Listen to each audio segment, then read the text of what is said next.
like hymns, trading hearts, sweating tears, building the future in a world of metal. We're the ones who choose to dream big, wrestle hard, push through the pain. With every slam, victory flows in your vein. In the ring of life, we'll rise, we won't fall. Together we'll unleash, together we'll brawl. It's the Mac Burns Podcast. Raise your voice and shout, wrestlers unite.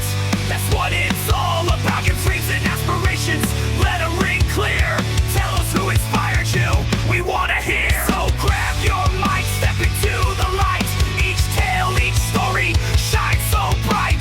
Wrestling's our passion, it's more than a fight. Let your history roar, let your soul take flight. It's the Mac Burns Podcast. Raise your voice and shout, wrestlers unite. That's what it's all about. Your dreams and aspirations, let them ring clear. Tell us who inspired you, we wanna hear.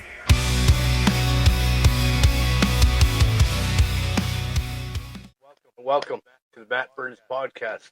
I am your host, Huggy Bear Seriously. Before I forget, I need to ask you to smash the like button for me because I tend to forget later on. And, I get confused easily. Make sure you put on the notifications so you know when we're going to be on next. Today, my guest is a veteran in the independent wrestling scene, the first ever 2023 Cauliflower Alley Club award winner. This is a long title for independent wrestling.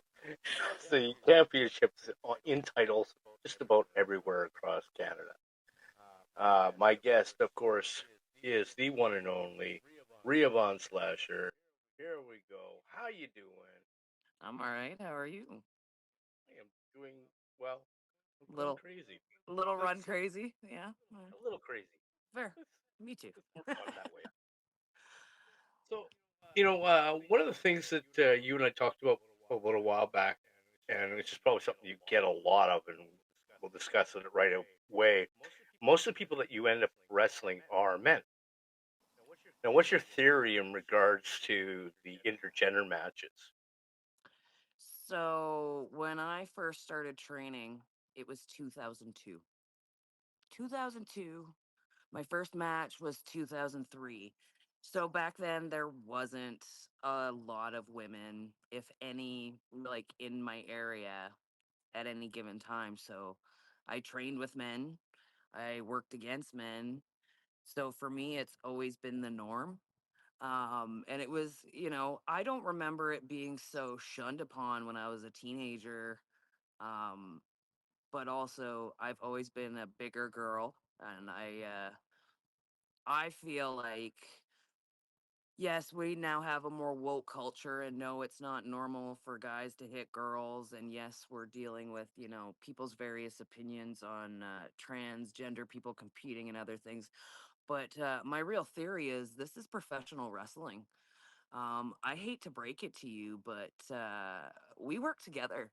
You know, so my theory when it comes to intergender is like, okay, how about we go back to when it was, school and we just did our own weight class? Let's have a weight class instead because half the men I work, I'm pretty sure I'm in the same weight class and probably have more fight training than, a good chunk of them. So why does it matter what's between my legs? I don't know. But also, when you're told your entire career you hit harder than the dudes, why is it still so taboo for me to hit a dude and a dude to hit me if I'm hitting harder? But Yeah, also, it's I not that will you don't say, go away with bruises and that. oh, there And are like me and Judas Icarus have gone for a strike exchange, and both of us have just like walked out with black eyes and stuff. And it's like, well, I don't know. It got wily in there, man. It got crazy. But, like we're all wrestlers. We all signed up for this. There isn't a lot of female opportunities. So a lot of times it will limit if we get to wrestle. I have been taken off shows because there wasn't another girl for me to wrestle anymore. Why do I have to lose my night's work because again of what happened in between my legs? You know what I mean? Like just because I'm a woman I'm still a performer. I still can take one hell of a shot. It really bothers me that this is still been wrestling for quite a while and this is still my number one fight is just proving that I should be allowed in there with the guys. Um, but I think a lot of the guys don't understand also. It's like when a promoter asks you, hey, I want you to wrestle her, and that wrestler says no because of what I am, a woman, that makes the promoter look at me different. Well, this guy didn't want to work with her. Well, hell, maybe that guy doesn't want to work with her either because she's a woman. And that changes how I get booked and how my career moves forward. And I don't think a lot of the guys care or even remotely think of that when it's no, I'd rather not because of my personal beliefs. We know wrestling is a team sport. Why am I still going through this? So Yeah, I get really fiery on this subject, but it legit affects the trajectory of what I get to do in a company, that makes complete sense. you know? As somebody who has seen you wrestle, I don't really understand that myself. I find that if people are a good match there and they put on an amazing show, what does it matter? But that's me. Yeah. I've seen a lot of stuff that you guys have done that has scared Sometimes it scares me too. I just don't think about it until after. me. Until the ice packs are on. Right? Until I realize 2 days later I've probably broken a bone in my wrist, you know? Yeah, that was your last one, wasn't it? That was the last woman standing, and it wasn't until Saturday night I was like, maybe something's wrong, and then by Monday I was like, oh, I think it's time to go to the hospital. I understand it. No, kind of But I'm going just a back. girl, so I'm not tough. Sorry. Oh, please. I am just a meaner, tiny little guy, and I I'm know just you a can wee kick my lass. ass. Yeah. I wouldn't step in the ring with you. Let's put it that way. Without being much distance away. I could probably chicken my way around the ring, and that's about it. And but no, I'm not going up against you. Not a chance. Fair. Kick my Fair. ass. You've met my wife, so you know damn well. I think your wife would enjoy it. Yeah, this is for what Yeah, he get him said the other harder. day. Yeah. You forgot to put the damn toilet seat down. Kick his ass. He didn't rinse out the dishes. Um, so a lot of people that started in wrestling first started watching it on TV. What was one of the first things that you ever remember watching? Yes. It's always this question that it's like you almost get a little embarrassed, but at the same time, no, I liked this person enough that I was like, hey, I want to do that. And yes, it was Jeff Hardy jumping off stuff and looking like a crazy person with colors and all these things. And I was like, I want to jump off stuff. I want to flip off things. That's cool. Yes, it was Jeff Hardy's carelessness for his own body that brought me to a lesser version of my own. I've seen you go up a ladder. Doesn't seem like it's. Damn. Yeah, that always looks like it hurts bad. It's not the going up, it's the crushing your tailbone when you come down. That's really the issue. Yeah. You said your top is of course Jeff Hardy, and I understand that for sure because he's got something special to him, and He's well, special. and half insane as well. Is there anybody that you would like to wrestle in the next little while? You have somebody on your list, on your hit list that you haven't been able to get a hold of yet? So I know you put this question towards your fans one time, saying, "Who should I go for next?" Nobody ever said I was a professional, so hey, Hey man, if I, bad things are gonna happen, let's do it. I We were at talking least about you were what? asking me who's next on the list. Who's Who's next on the next list on the on your hit list? list? I mean, like, I don't really have a list per se. I mean, I think it's interesting when, the releases come from WWE or whatever. I'm like, oh, I'd love to wrestle them, and I'd love to wrestle them, and I'd love to wrestle them. But as far as who are my set lists, I don't really have one this year. Um, for me, it's more like I would like to start getting some flags under my belt. Like, I have wrestled a lot of cool people. I've wrestled some people I look up to, but I want to see how far I can travel with it. Like this year, I'm going back to Japan for my second time, but a big one for me is I want to go wrestle in Mexico.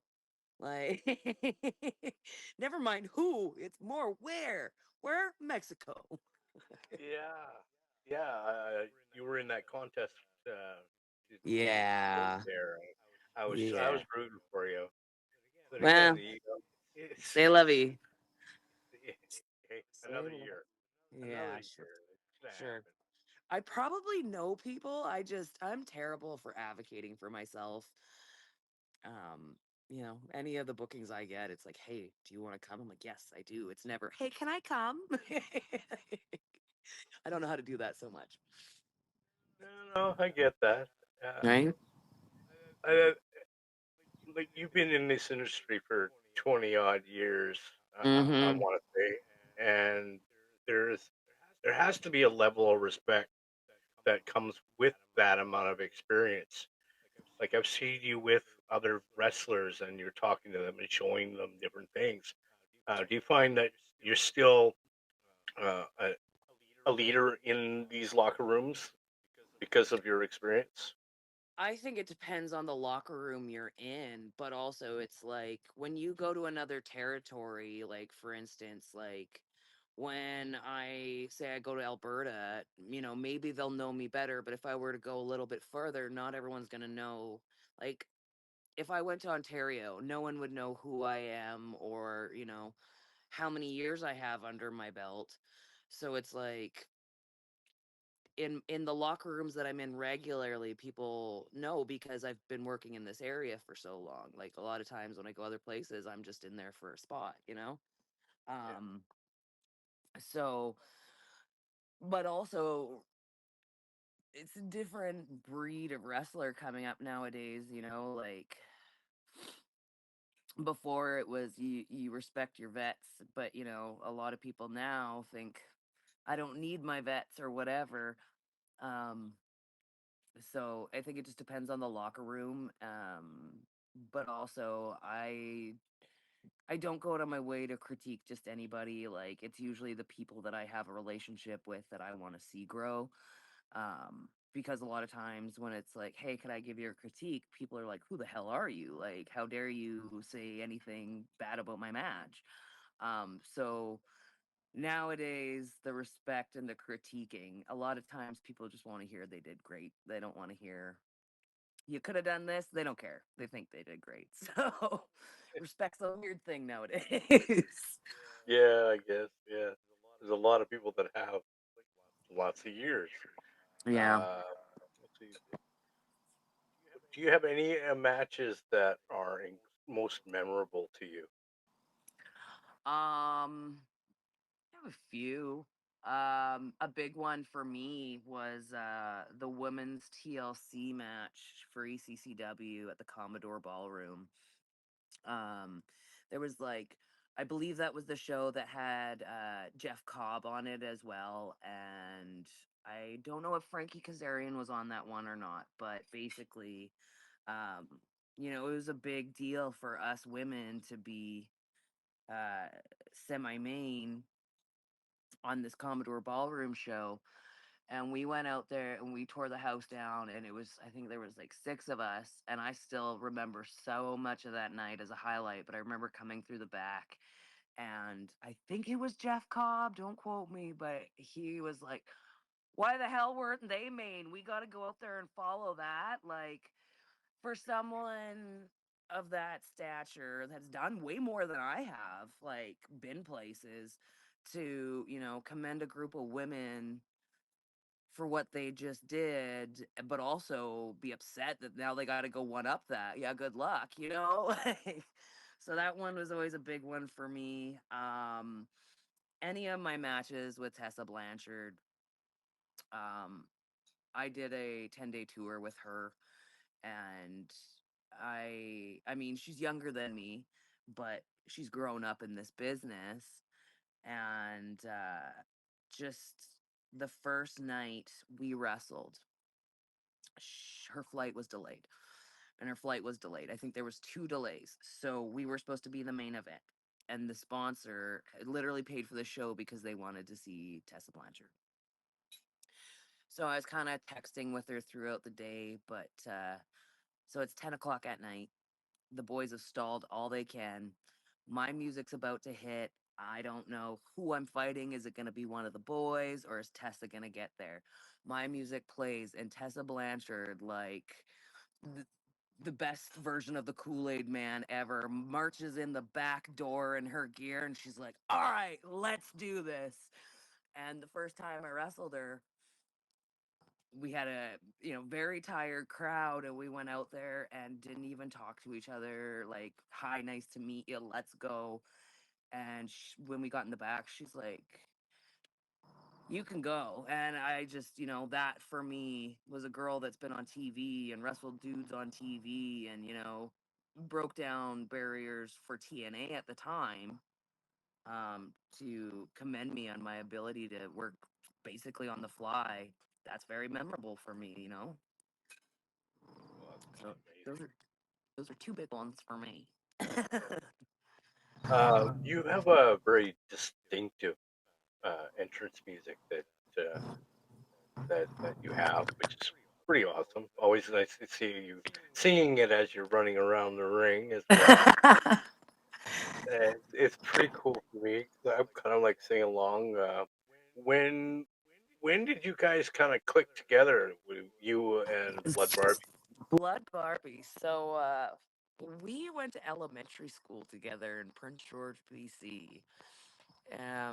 I knew her up till grade 5, and then she moved away, and she pursued her music career, and I did my wrestling thing. But because of Facebook, we kind of always like, hey, what are you doing? Hey, what are you doing? You're doing cool things. So when I started getting super a little bit bigger opportunities, and a lot of places got, like, for instance, Shaw TV or whatever it was.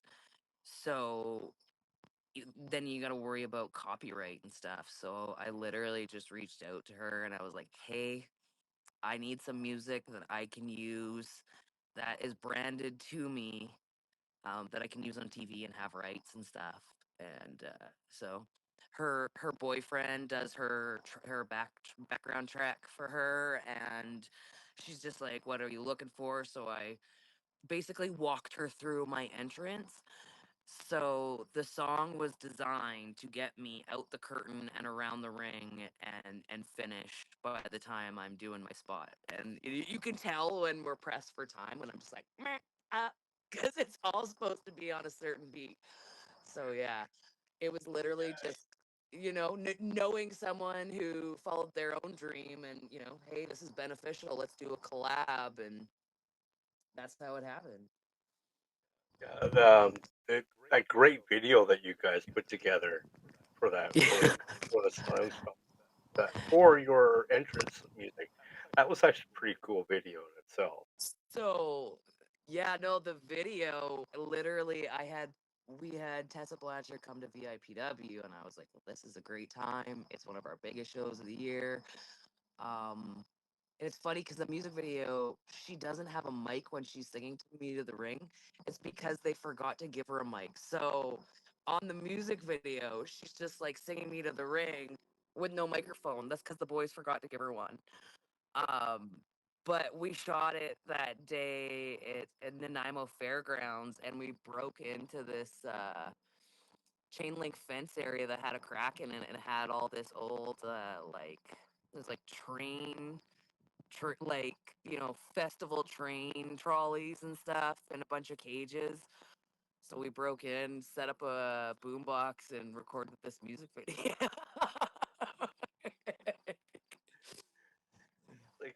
I just broke into another area, and we decided Yeah, to I film. mean, we were respectful. Oh, sorry, my dog's barking. We were respectful, but definitely shouldn't have been in there. We talked before. This is a dangerous sport, right? Injuries do happen quite, and you've had a fair share of them. What kind of inspires you to actually keep going at it? It's addicting. um, I mean, I'm not gonna lie. I've been pretty lucky for how long I've been in the ring. I haven't, other than a little bone in my wrist and my face, I haven't really broken anything, but I've tore quite a bit and dislocated various things. But honestly, at the end of the day, I mean, adrenaline and what I do is so addicting. I love wrestling. I literally live for what happens in between those ropes. So yeah, you get hurt and it sucks and it derails you, but at the same time, the second you're better, you're working towards it again. So honestly, it's with anyone with any sport. Everyone has their own risks. Ours are just a little bit more dumb. Before we head out and we let you go, do you have any piece of advice for somebody who wants to get into the wrestling business? Don't do it. Your body will never be the same. That is not the first Um, time I've heard that. Tell me, no, don't, just don't. don't do it. Don't do it. Okay. Honestly, if you want to do it, I would say, um, which is very funny because of how I came up. There are so many schools out there. Just make sure you pick, one that's reputable, but also from a trainer that's not just trying to financially turn out wrestlers. Like, you know, make sure make sure you find the trainer that is the appropriate door for your way into the business. There's many out there. Don't let anyone take advantage of you. And that's my advice. Yeah. But also don't do it. That's pretty damn good advice. Yeah. So I want to thank you for coming on. I do Yeah. appreciate taking the Sorry, my time. phone screwed it up. Yeah, okay. That's okay. Editing can do a lot of things, All right. uh, but we're live, so oh well. C'est la vie. Exactly. Uh, I'm let's hit you up your socials. Where can they find you? So just type in Riea Von Slasher on literally any social media platform. You will find me. If you message me on Twitter, I won't see it because I don't have it on my phone anymore. But yeah, Riea Von Slasher or Riea Von on Instagram is probably where I'm um, most frequently. I love it. It's pictures, it's videos, it's fun. I think we got a match coming up in the next little bit between you and Sean. Sean Gaston. Yes, and when I took the belt in the first place, that's just it. Me and Sean, June 21st, Kelowna for Thrash Wrestling, #1 contenders match. But as a fan so nicely pointed out, I was the one that took the belt off Sean in the first place. So I fully expect to beat Sean on June 21st.